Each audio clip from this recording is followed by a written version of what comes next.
I think I spoke a little bit about this just about 10 minutes ago, and I was taking myself as an example.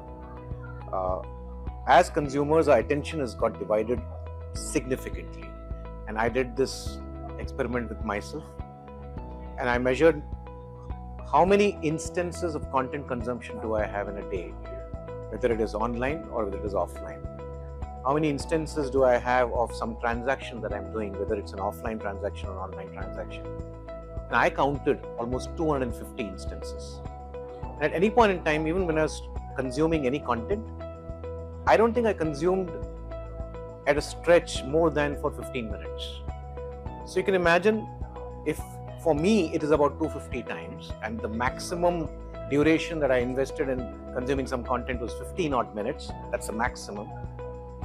How is it for a much younger consumer, a Gen Z as we call them? Probably it's going to be about 500 odd times, and they may not be spending more than 5 to 10 minutes, max 10 minutes probably.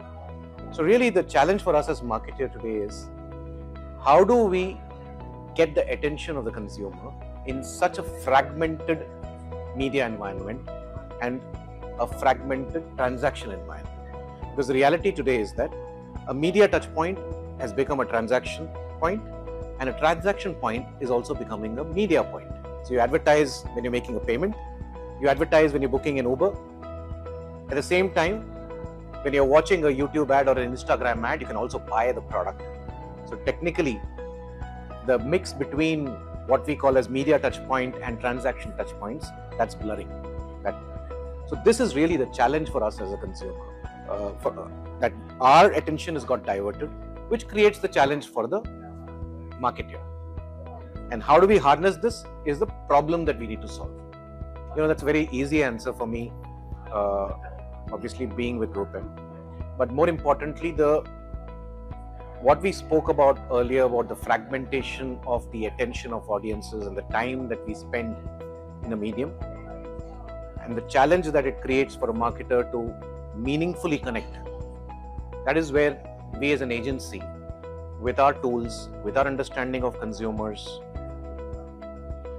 can collaborate with clients to give them a holistic perspective of how to engage and connect with consumers to drive the results that they want to drive from a brand's perspective or from a perspective of revenue or sales, and which channels should be invested when, what kind of formats of content should be created from a communication perspective, what time of the day. A lot of these questions, we as an agency have been building tools, data, and bringing it all together with consumer understanding to be able to advise our clients on how to deploy their marketing money to achieve the brand results. And this is really where I believe we as an agency today can add true value to our clients. It's not just about making a media plan anymore. That we will do. In fact, a lot of that will get automated. But bringing the strategy and the insight of understanding the consumer and figuring out how to connect with them is where I believe we'll play a big role in helping our clients.